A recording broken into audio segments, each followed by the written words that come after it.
Okay, there we go. So hi everyone who's both in the chat and acting as a panelist right now. We're having our meeting for the site plan control application for 403 Richmond Road. Anyone watching this or attending is probably familiar with it as the Hubman's funeral site at the corner of Roosevelt and Richmond.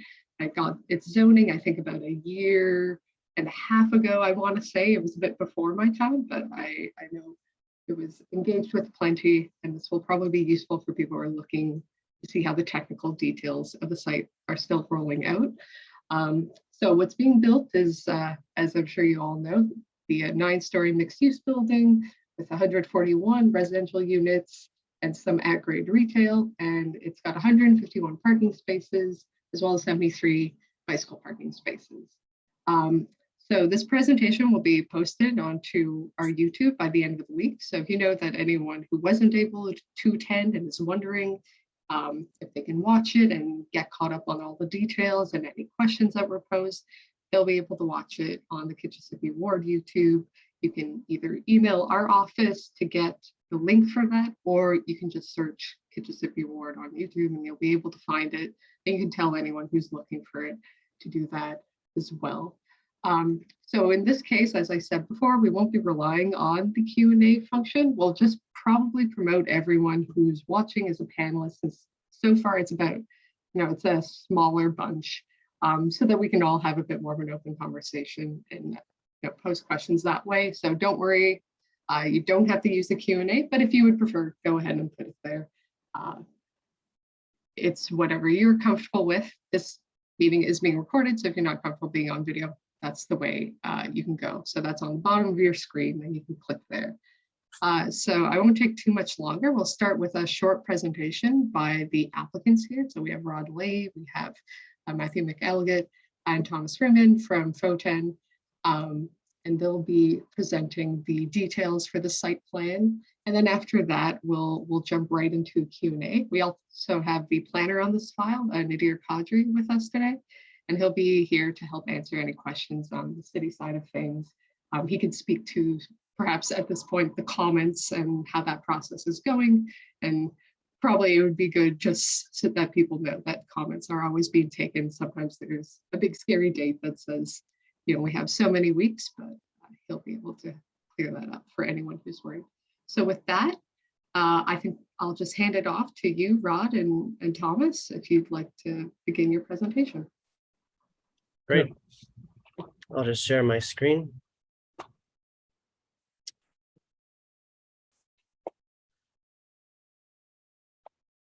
All right, so as you said, my name is Thomas. I'm a planner with FOTEN, and I'm working alongside Roderick Leahy Architects. And I'll just quickly run through the planning policy framework for the site and a bit of the application history, and then I'll pass it over to Rod, who will walk through the design for the site. I think everyone knows roughly where the site is. It's the at Roosevelt Avenue in Richmond Road there. Just some site photos from the site. I think everyone's familiar, this small group, of what the site is like. So in terms of the transportation for the site, it's pretty well served by transportation. It's only a 390-meter walk from the future LRT station. It's currently a bus rapid transit, and I believe it was Dominion Station, but it will now be Kitchissippi Station. And it's quite well served by the bike lanes and connections to the multi-use pathways in the area, including along the river there. So the subject site is designated traditional Main Street in the current City of Ottawa official plan, and under the new official plan, the site is designated Main Street Corridor, which is within the inner urban transect. The proposed development conforms with both the current and new official plans. The official plan amendment and zoning bylaw amendment applications that were previously approved facilitate this development. They established a maximum of 9 stories for the subject site within the Richmond Road Westboro secondary plan here in the blue. And they also established specific zoning provisions for the site. So the maximum building heights and setbacks were established through section 444 of the zoning bylaw, and they allow for a 45-degree angular plane from the adjacent low-rise residential neighborhood. And this site plan application will not affect the height and density previously established for the site under the zoning bylaw amendment and official plan amendment. The site plan process allows the city to review the more technical aspects of the proposed development, including landscaping, drainage, pedestrian access, and parking. And yeah, I'll pass it over to Rod, and he can run through the design. Okay, do you want to stop sharing and Yep. pick that up?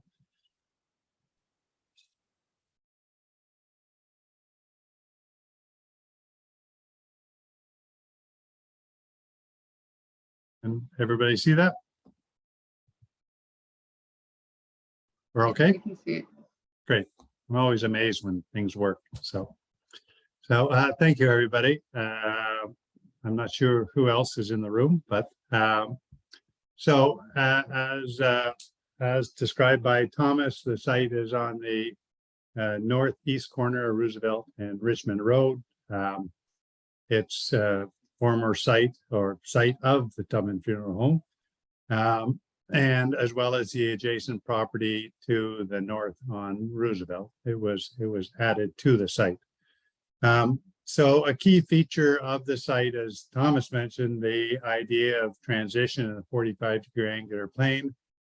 So I can get through that in elevation, but also in site plan, you can see the impact of that. It has to do with the transition from the south to the north.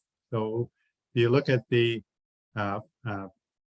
property line on the northern property line, we have a 7.5 meter landscape space, which made up part of the residential property that was, as mentioned, added to the Tubman site.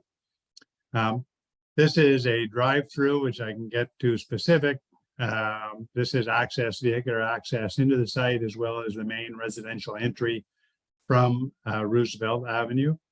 And through this access, you come down into the underground parking garage. But you can see these dotted lines basically show how the building steps back. So this is a 4-story portion of the building. We step back to this line, and from here is levels 5, 6, and 7. And then you come back to this line, and this is 8 and 9. And through the zoning, we had permission to add a mechanical penthouse, which is permitted, but also an amenity room on the roof as a permitted projection. So technically, this is still a 9-story building with the zoning amendment that allowed for amenity space on the roof to be permitted projection. So a real key feature when we were laying out this building was limiting the extent of the commercial as it encroached into the residential community. So we were very cognizant at the time that the community had taken the site across the street under a municipal board. And one of the big concerns was this encroachment of the commercial down the street. So we recognized that, and we really kept the commercial to just this front portion of the building. The balance from this point back, it's all residential use. As I mentioned, we've got access to the main pedestrian entrances coming off of this, we call porte cochere, drop-off area. The cars can come in and do a turn and then 3-point turn and come back out onto the street.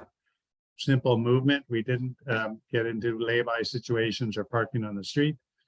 And then we have a series of townhouse, and you'll see 2-story townhouse units with direct access to grade along the street. Again, trying to reinforce that residential nature of Roosevelt once you leave the TM zone. The TM zone does in fact stretch right through the entire property, but we designed it, as I said, to limit the commercial. So I'll quickly just move through.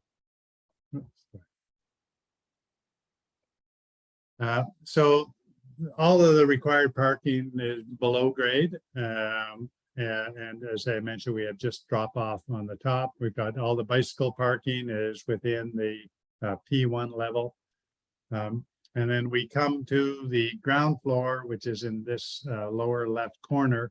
You can see this is the drop-off area, nice wide sidewalk coming in. We've got a shipping and receiving room at the back for deliveries. We've got our parcel delivery area, mail room, all this sort of functioning space at grade off of this area, and a very large double height lobby area fronting onto this large green space. We then have the 5 townhouse units, and these are actually 2-story units, and those are within the height of the first floor. So because the commercial height tends to have sort of a close to a 20-foot ceiling, we were able to put in place mezzanines that allowed for 2-story units that really would be geared to the potential of young families sort of coming into this site. They would have private yard space, direct access to the city sidewalk. So it's a unique opportunity. And here you can see the extent of the commercial is really restricted to quite a small area at the front. And always interesting with these diagonal streets to the running to the perpendicular street of Roosevelt, you get these sort of odd architectural spaces. So we set the building square to the main body. This was worked out through the planning department. We had a lot of discussion on this. And then the idea was to create a, I'm going to call it a public space, but it's a private space. Sorry, it's a private space that allows for a commercial activity to take place. And I would liken it to across the street at the restaurant across the street at the clock tower. You know, that type of outdoor space could take place here depending on the tenancy. As of yet, there is no tenant in this location, but this allows for that type of use. It could be broken up into 2 smaller spaces or even 3 smaller spaces. As we move up the building, these are the second floor of these residential units. So you can see we have 1, 2, 3, 4, 5, 6, 7 of these 2-story spaces, basically taking advantage of the fact that the commercial is as high as it is. As we move up the building, we on the upper 2 floors, on the second to fourth floor, so the 3 floors of the podium, we had sort of larger units on one side, and we're still going through a unit mix right now, and we're looking at the opportunities of we can combine 3 1-bedroom units and turn it into 2 2-bedroom units, 2 bedrooms and a study. So we have lots of options, and we're just sort of fine-tuning that, working with marketing people. When you get to the 5th floor, this is that setback I mentioned. You can see the large outdoor terrace. There could be 1 unit that takes the whole large terrace, or this could be split into 2 larger units, having access to this large terrace area. These would be private outdoor amenity spaces for the units at this end of the building. We move up to you can see we move up to the 6 to 8 level. We've now stepped back. So these units actually would look down onto that terrace below. And then we come back up to the 9th floor. And again, it's set back one more floor with setbacks at this point taking place both the front of the building as well as the back. We've also introduced after the 4th floor, I should mention on Richmond Road, consistent with the 4-story policies on traditional Main Street, that you move up through the first 15 meters and set back 2 meters. So we're probably a little higher than the 15, but within the sort of 4-story range is the way it was set up. And then we've got the last floor is the mechanical areas at the top, plus amenity spaces as well as outdoor amenity space.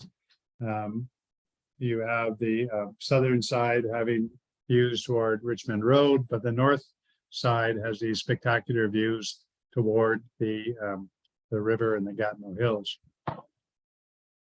So as you can see, this is the upper left corner is the Roosevelt elevation. This is the angular plane that I was speaking to. This is the 45-degree angular plane that reduces the impact. And this is just one way to calculate. This is as the TM zone.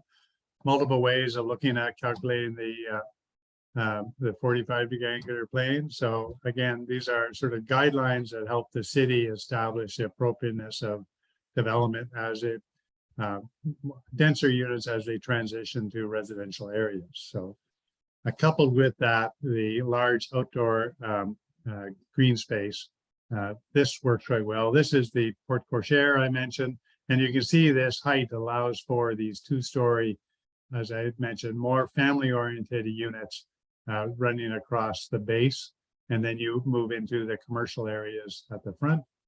So this is the south elevation, or this is the Richmond Road elevation. You can see the larger glass elevation of what you would see typically of commercial spaces, and then the more residential, smaller scale. And then the setbacks for that upper mechanical room amenity space, you can see it set back both from the Richmond Road as well as from the north. And you can see on the cross section, we also set it back from the Roosevelt to have it sort of die out from the pedestrian on the street. So this is sort of more of a rendering, sort of the transparency. We're looking at a color palette that's a little different, a little softer in a color palette. My client loves glass. So we're dealing with all of the energy issues with regard to glass. But it's I think quite an attractive building. We have small, call them French balconies, as opposed to large balconies, with the exception of the terraces. So all of the units on the fifth floor have terraces. Again, units on the seventh floor terraces, as well as on the upper floor at the top. We did a series of perspectives. These are in-house perspectives, trying to give a feel for the space in relationship to the existing buildings, as well as sort of more of a human scale. This is that two-story feel along Roosevelt, as well as this is that very large area of commercial opportunity across at the corner.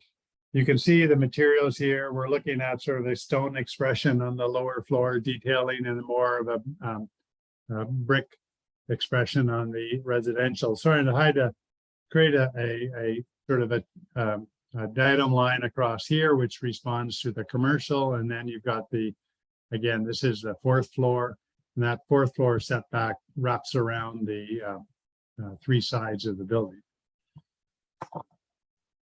Again, just some close-up of the areas we're talking about. And this is what we call the hero shot. So this is your dusk shot, just showing really the color palette and the way the sort of articulation of the facade, making quite an interesting facade, but not having the large overhanging balconies. So it helps with the issue of privacy, and it makes for quite a usable unit. The last is we've done the shadow analysis. These are very small to see, but we do them at the 3 days of the year: September 21st, June 21st, and December 21st. They're on the Dev app, so you can, anyone who's interested can take a look at these and zoom in on a particular time and its impact on the adjacent properties. December, of course, is a much shorter time frame because the sun really isn't up till 9 and is down by 3. You can see the shadows, and even a small 6-foot high fence is quite large. And the last slide is our our landscape plan, and just showing the retention of the trees along Roosevelt Street and providing the new trees along and the new landscaping in front of the building. So, and that's my presentation. Awesome. Thank you so much, Rod. So with that, we'll go right into the Q&A. I'll just kind of reiterate what I said before, but I'm going to send requests to make you a panelist if you're currently an attendee. If you refuse it, I'll just assume you don't want to appear on video, but if you still want to send your question, you can put in the Q&A. If you're going to speak and ask a question, just raise your hand and I'm going to keep the speakers list going so we have some order to it, but otherwise we'll just open up the floors sort of slowly but surely. I'm comfortable, by the way. I can keep this site plan up on the screen if people want to speak to specifics, and then otherwise I can turn it off. It's really up to you. So. Sounds good. I will leave it on for now, just in case there's anything specific anyone wants to point out. And if it's getting in the way, then good. I'm sure if anyone wants to let us know, we can go that way. But thank you, Rob. Yeah. So I just sent the invite to everyone. I'll give it a minute, ask questions. I don't know, Jeff, if you'd like to maybe open up the floor for everyone as we start to approve everyone as a panelist, just so they can ask some questions. So yeah, so we're just opening up to keep it a little more informal than usual, which is good. It's a small audience or a small group of participants, so that's great. And I will just say good evening, everyone. Sorry I'm late. I had another meeting that I had to get wrapped up. Yeah, I won't say much. I don't have, I'll probably ask my usual questions around bike parking, etc. But I am very interested to hear what residents have questions about. So. And I think you probably set the scene, Steph, that this building is approved essentially in its most important aspects, but we are looking at the site plan, so some of the technical characteristics of the site. And is the city planner here this evening? Yeah. Yeah. Oh, hey, how are you doing? I'm Jeff. Yeah, thanks. Nice to meet you, Jeff. Nice to meet you. So I will shut up and just listen to the discussion. Thanks. Awesome. Okay, so everyone who's wanted to join, I'm sure you have already. So if anyone wants to open things up by raising their hand or putting a question out there, otherwise I'll maintain a bit of awkward silence to see if that will press anyone to talk. And if not, we'll throw some opening questions out there, just as anyone might be formulating anything.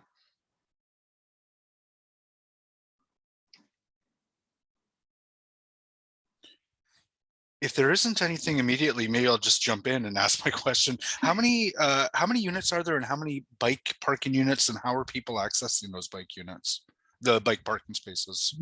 At present, we have 141, and I would say that's a maximum number because I understand my client through marketing right now, research, seeing maybe a little bit more demand for 2-bedroom units. As I mentioned, we do have the townhouse units on the ground floor that are 2 stories, and potentially they could be designed as 3-bedroom units for families, all with direct access to grade, as well as private outdoor space at grade. And then I think throughout the building, we were looking at the opportunities to take 3 1-bedroom units and turn it into 2-bedroom units. Okay. And they're just sort of getting our head around that and its impact. So right now, at its maximum, it's 141. I could see that easily going down into sort of 130 or something in that sort of range. Okay. So bike parking, we're at the minimum, although I am working to promote going to a 1-to-1 type parking. Just, it always takes some arm twisting on my side, but right now we're meeting the bylaw. And access is all down the ramp and right into the parking at the P1 level. So, and do you have an elevator that is sufficient to roll a bike into the lobby and up the elevator? We do have, if I go to the ground floor plan, we have a potential, the way that it's set up, we've got we'll call it a moving room right here, move in, that goes into a rear elevator that could be designed as a freight elevator that could bring the down in.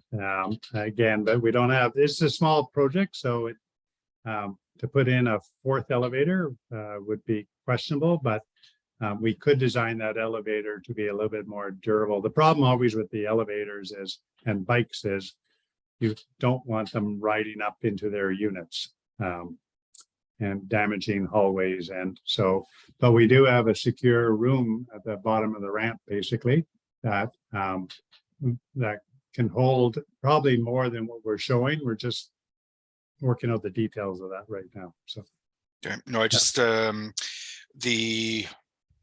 we are starting to see more and more tenants reaching out to us in buildings that don't have sufficient bike parking. And, you know, I think until, obviously we need to address that at the council level with respect to minimums and things like that. But I'm concerned here that we may not have enough bike parking, especially given the access to some of the, you know, the good new infrastructure. So I mean, it's interesting because as we begin losing units, we lose the, you know, as I mentioned, this sort of trade-off ones and twos, we begin losing the demand for that parking space. So those, if you sort of imagine clustering some of these parking spaces to create a bigger bike room, we can begin to kill two birds with one stone, so to speak. So, yeah. Cool. Yeah, no, we can't force you to go beyond the minimum, but I hope you'd consider it. And I love the notion that this may end up with more of the multi-bedroom units, which would reduce the parking requirement, which could be turned over to bike parking. And in an ideal world, we'll see some of that dynamic take place. Yeah. Amazing. And in the meantime, we did get two questions, or rather a question and a hand up. So I'll ask Sue's question first, and then Karen will go to you. So Sue is asking if you could talk a bit about the garbage services, how collection will go, and sort of the nitty gritty on that front.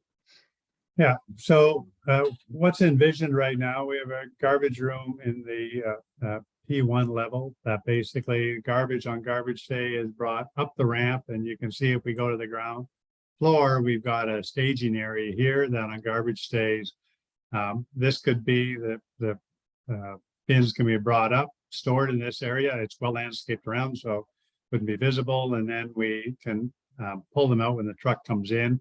And there's enough height in here that he can load it here without having to block the street. And then he backs out onto the street and leaves. So it's fairly efficient, and we've tried to keep it off of, you know, bringing them out onto the street and sort of, you know, that problem is associated with, you know, sitting there, especially on a hot July day. So this way it can be orchestrated in a fairly tidy way and in and out quickly. And there may be a delay for somebody wanting to get their car out, but they'll adapt. We'll have specific garbage pickup times, and so it can be controlled fairly easily. And just to, I think I might have missed it, but did you say it was or it wasn't covered in that area for anyone? No, this isn't covered, but it's protected in terms of landscaping goes around this area. I go back to the site plan. Okay. Yeah, I wonder if that might come up, but I'm sure anyone who might be concerned about, you know, put anything around will bring it up. Yeah. This area here is basically the area we're talking about. It's really, it serves as sort of the staging area as well as the for turnaround for somebody, a delivery car coming in, dropping off a pizza or whatever. He can come in, he doesn't have to back out onto the street. He can come here, turn and go back out again. Got it. All right, if there's any kind of follow-up on that question, by the way, Sue, feel free to pop it in and I'll bring it up after. Otherwise, we'll go to Karen, if you want to unmute yourself and go ahead. Can you hear me? We can hear you. Can you see me? We can't see you. That's good. Okay. Okay. I've been spending my days with a 1-year-old and 3-year-old grandchild. And I don't know exactly what state my hair is in right now, but it's somewhere between falling out and curling anyway. But I live blocks south of the subject site. I'm a ground dweller, and I have a few comments about the environmental effect of this and the atmosphere that will be created in the neighborhood by the building. It's very attractive. Can I follow up on the trash issue and the waste collection site? Can you can you throw that back on, Ron? Yeah, it's on now. It should be. Can you see the site plan? Well, I'm squinting at my screen. I can, but I can't see it as clearly as I could. Where's that one that was showing the staging area? What you were referring Oh, to? it's just, yeah. It's just a different, okay, I It was see on it a now. different, but it's right Okay. here. If you look, it was just, Okay, that was a ground floor plan. Yeah. They're ever so tiny on my iPad. My apologies. Yeah, Rod, are you able to make that any bigger, Rod? You could probably go Yeah, up a couple more times there. Here we go. Thanks, Now yeah, we're that talking. is Thank you. helpful. So Okay. what I can see now is an address next to this. I would like to know who is the immediate neighbor to the north?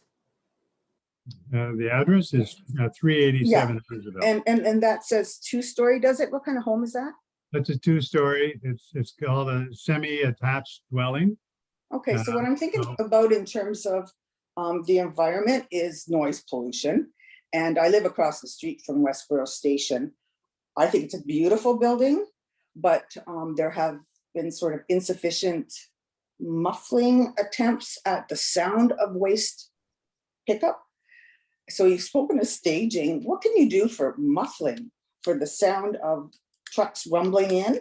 Because it takes a great number of trucks to pick up waste. I'm surprised at the number. Each one has its own truck, whether it's blue box, black box, and then Right. later the same day comes the bagged waste. What can you do besides the buffer that you've got in terms of, say, greenery, buffer in terms of sound? You know, I don't have an answer for you on that. We've tried to at least deal with the visual impact by the landscaping. As I mentioned, we created this large green space here on 25 feet, basically half of the subject property that was added to this to allow for a large green space with trees, potential planting in this area, new planting. I think that would help with the buffering, and it maybe we have to look at what type of planting. Maybe it's more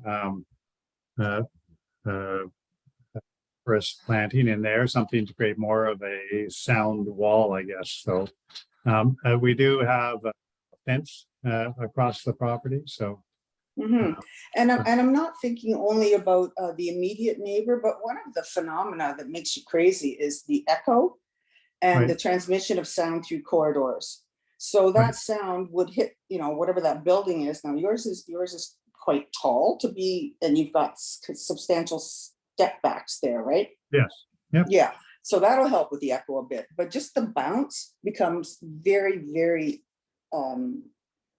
unbelievably noisy for the adjacent neighbors and neighbors way the heck down the street where you wouldn't even imagine. So I'm trying to say this both for you and perhaps for our counselor, if there's anything that has ever been done. I don't have the answer, but I do know that the sound of trash pickup, a garbage truck, is the loudest truck on the road, and I will vouch for that. They're terrible. And when you hear that rumbling in, even the neighbors who live in the condos themselves have a tremendous amount of noise as it echoes up. So I wanted to just bring that to your attention. Okay. Thank you.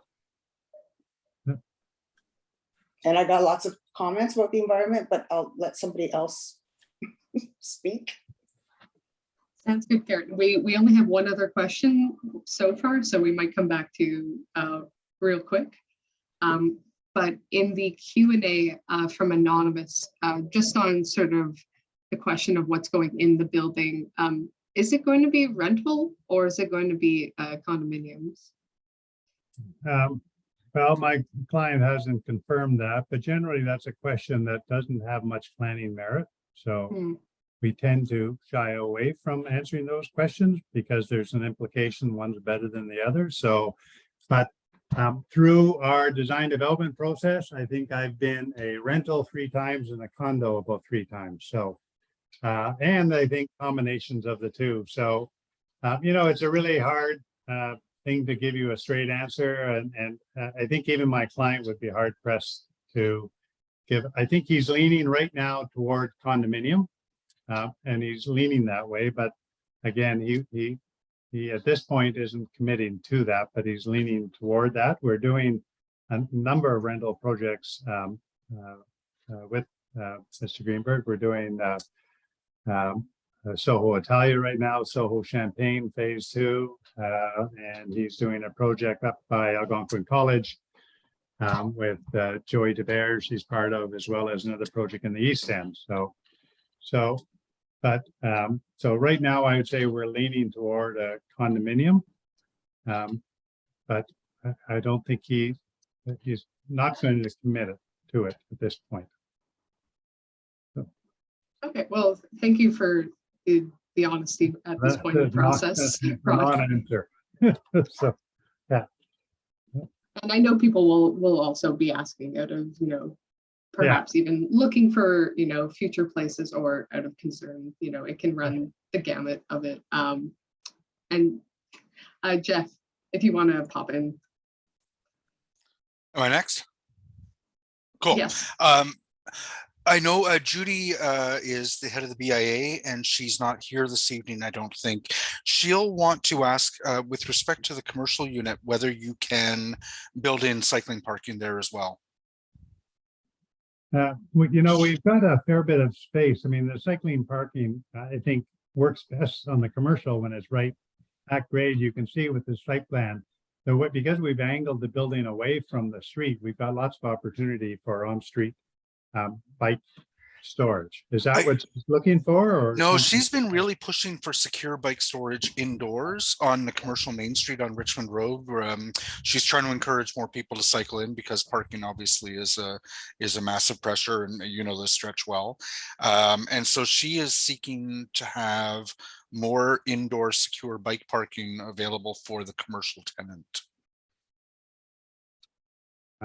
I can take a look at it, but it becomes fairly difficult. Definitely not into an elevator. There's all sorts of security issues with that, but it's something we can look at. I don't know what sort of rates you would be looking at. Oh, and sorry, not commercial for the general public, but secure bike parking for the staff of the commercial unit. Yeah. So a lot of people are coming in, commercial, right. Commercial workers, managers, and etc. Right. And they're afraid to leave their bike on the street. I wish that wasn't the case, but I certainly understand why.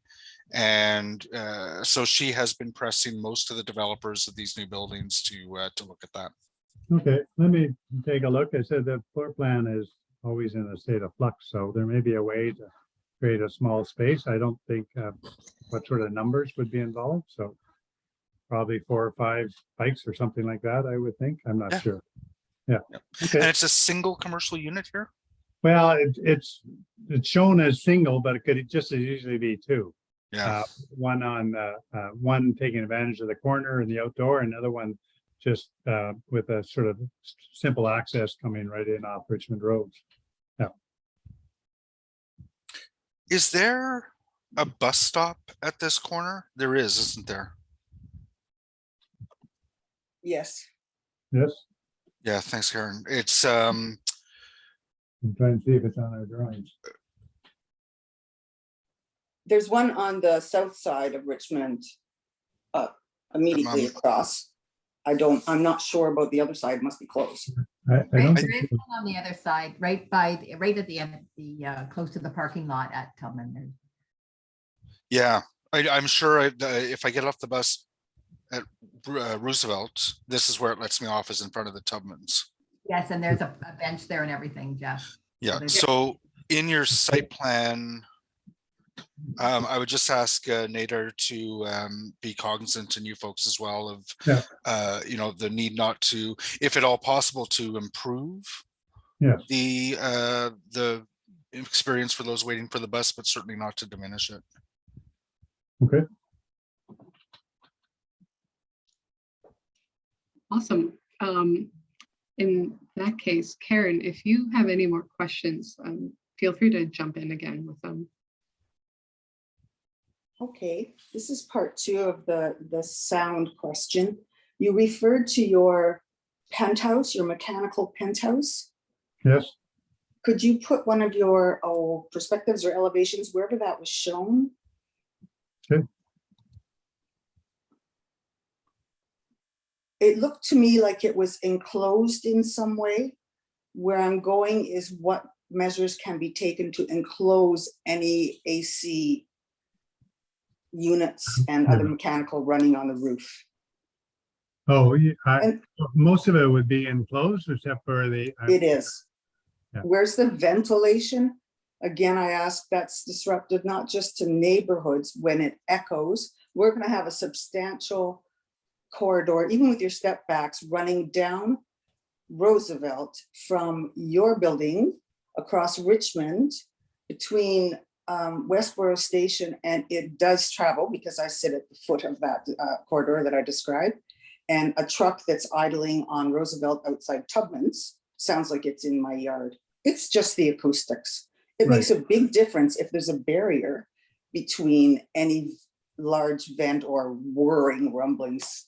Any rooftop equipment would be have sound baffling as well to reduce the impact both to the neighbors as well as the residents too. We want this to be an enjoyable roof area for the residents. And your commercial space. This is where you've got your umbrellas. You've got Starbucks across the street. People want to be able to sit and enjoy, and you can occasionally really pick up an echo, depending on the location of the baffles. Right. No, I agree. Yep. Okay, that's really good news. The second question regarding the environment is your client is fond of windows. It's a nice looking building, but it does have a lot of glass on it. Mm-hmm. What can you do about our birds? How will those windows be clad? The city of Ottawa has a bird-friendly glazing policies, which this building would be meeting those guidelines as set out. So Okay, so that's in force. that's in force right now. Okay. I believe, Jeff, is that not in force as part of the approval process? I know everyone adheres to it now. And actually Nader might be the best one to, I thought it was still a guideline, but everyone is nonetheless expected to adhere to it. Yeah. But, the other positive too is that it's been circulated to an individual that focuses specifically on bird safety. So I anticipate that comments will be provided back to the applicant through this process on this particular matter. Great. I think we'd have a high expectation of adherence to the bird friendly guidelines. Yeah. Certainly I'll be looking for that anyways. I'm just curious, Nader, does this come to me for a concurrence, or is this part of the new world in which I am powerless over site plan? So this application was deemed complete before July 1st. Yes. So it will come to you for concurrence. Thank you. One more question about noise. Pre-build noise, during build noise. Does this require blasting for all that parking? Yes.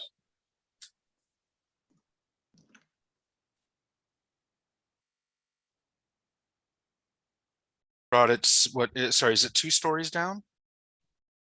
It's no, I can't remember. Let me just see, 2 or 3. I think they're half level, so it's a P2 and P1.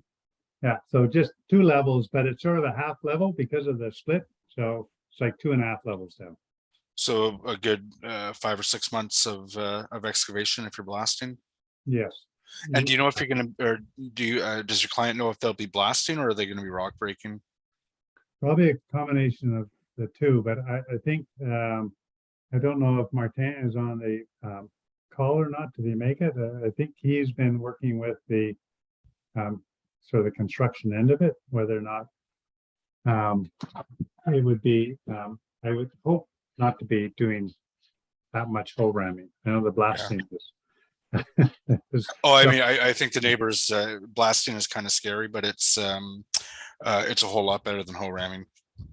They're over on Broadview right now, 2 blocks away from me. Yeah, the whole ram. What are they hole ramming down there?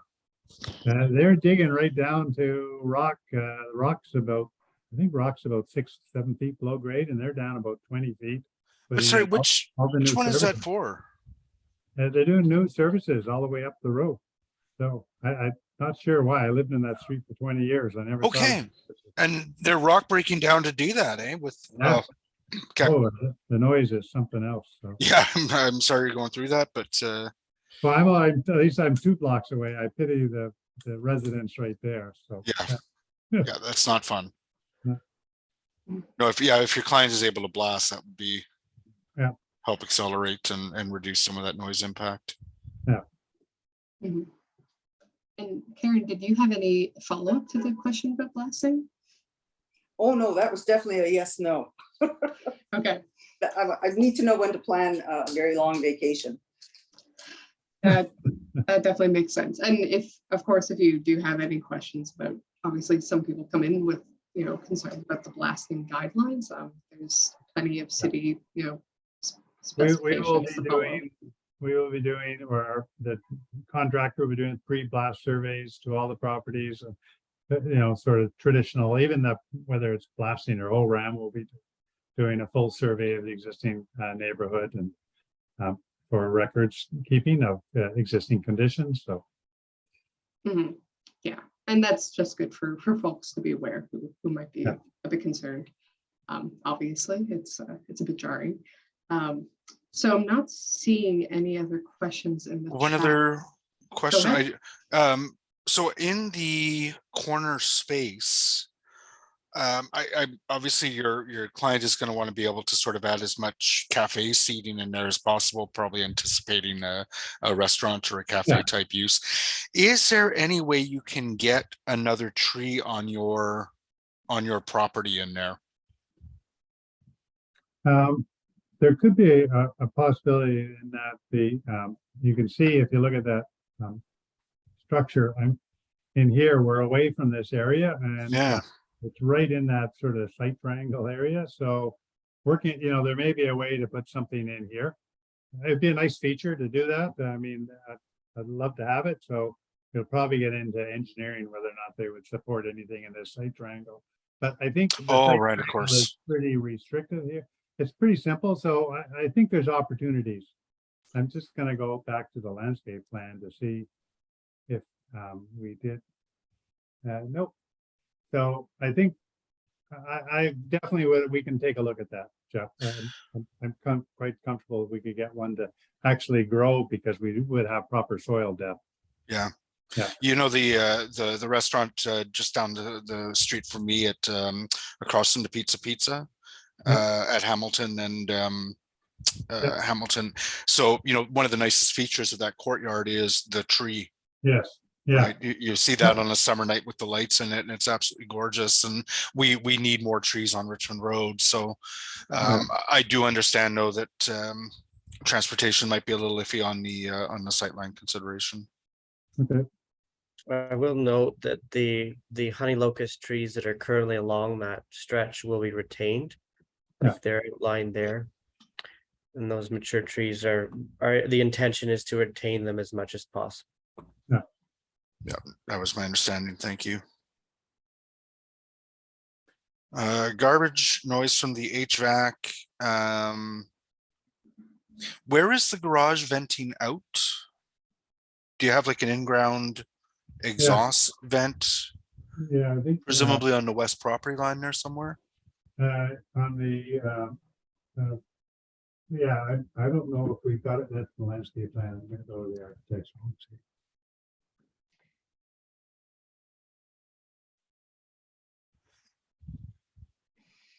They may not even be fully worked out yet, but I imagine you want to have this sort of through vent. We do have the opportunity above the garage door to do the air intake in this place. Okay. And probably exhaust somewhere out away from the residential as much as possible. Okay. So generally we would, we would, intake against the residential property line and exhausts against the commercial. Is the general rule of thumb. You want that flow across. So I know that'll become part of the site plan. And so Yep. I think we're just working with mechanical engineers right now, and then we'll be adding that. Right now, Nader will speak to process, but we're not even yet having first round comments. So I'm sure that will come up as part of the comments for confirmation of those locations. So. Okay. Yeah, that's a fantastic point, Rod. Like the city will be interested in ensuring that the public realm experience is not, impeded by those types of infrastructure uses. So that's something that we'll obviously review through the site plan process. Steph, did you want me to speak about process a little bit? I know, unless there are other questions at this stage. Actually, that'd be great. I'll just say to everyone, if you'd like to get a question in, if you want to mull it over, now's the time. But I think that'd be a good thing to go over, just to familiarize everyone. No, that's really helpful. So, as the applicant team already mentioned at the beginning of this process, the city's reviewing this application through the site plan lens. So, matters such as height and density have already been predetermined through the rezoning process. So we're looking at it with that scope lens.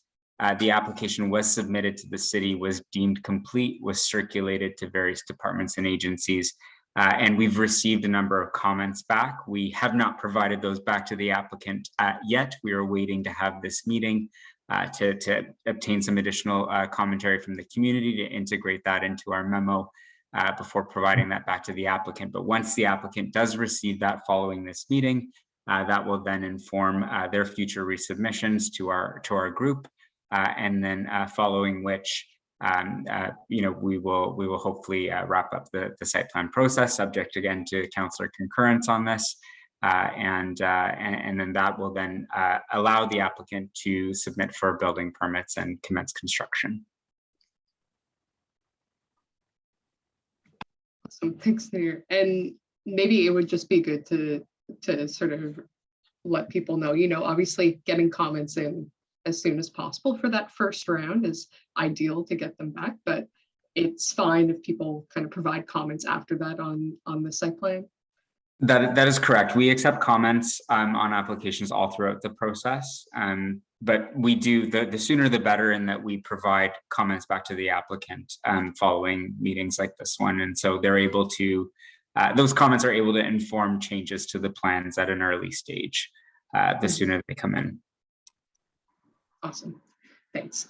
Because I realize, we're having this now, and sometimes that comes up as the question after. So, with the technical details, anyone attending or watching, getting in the comments on public realm, any comments on the landscaping, that kind of sort of those matters are going to be extremely relevant for site plans. So it's absolutely, useful to get them in sooner, but whenever they come in, that date that appears on DevApps isn't a hard and strict date, essentially.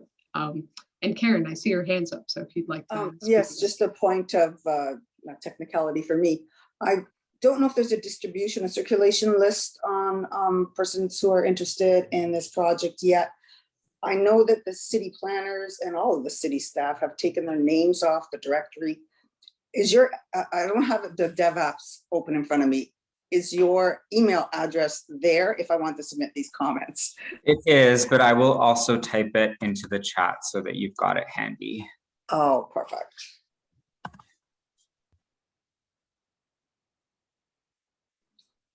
Okay. And to anyone else who might look for it, we include them on our blog post. If you look up, on the DevApps page, it should show Nadir's name, and you can easily kind of look that up through the city of Ottawa. So there's a couple ways, but if you're ever wondering to, you can email. You can, eh? Because I've been Yeah. having trouble recently since they changed the directory, finding either email addresses so I've just been making them up from the syntax I know. That is totally fair. That's a good way to go about it too. You're an expert if you've got the syntax down. I'm sorry, I didn't even realize with the directory. In that case, yeah, if emailing us or emailing Nadir at nader.ka dri@ottawa.ca is the way to go. Speaking it aloud for anyone who can't Thank see you. the chat later. So I don't see any other questions. I don't know, Karen, if you'd like to ask some. We have some other attendees in the chat. So if anyone wants to ask, we can still hang around and see what we can get out. I know the silence can kind of push us into doing that sometimes.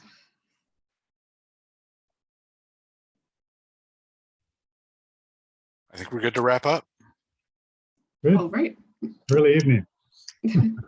There we go. Okay, so we'll wrap up in that case. This isn't the end of the discussion on the site plan. We'll be posting it on our YouTube, and we'll ask that if you send any comments to Nadir, that you also CC Jeff and I on that message. You can find it on our blog post on Kitchissippi Ward. I should know this by now. Kitchissippiward.ca. You never know if it's going to be a .ca or .com, and I really didn't want to get it wrong there. But it's still the beginning of getting these comments in. This meeting won't be the end all be all of that. So anyone watching, beware. You can still get them in. And thank you everybody for taking the time to attend tonight. I hope the rest of the evening isn't as filled with sirens as it seems to be outside my chat right now. All right. Thank you very much. Thank you very Thanks, much, everyone. everyone. Have a great Yeah, evening. take care. Bye. Bye.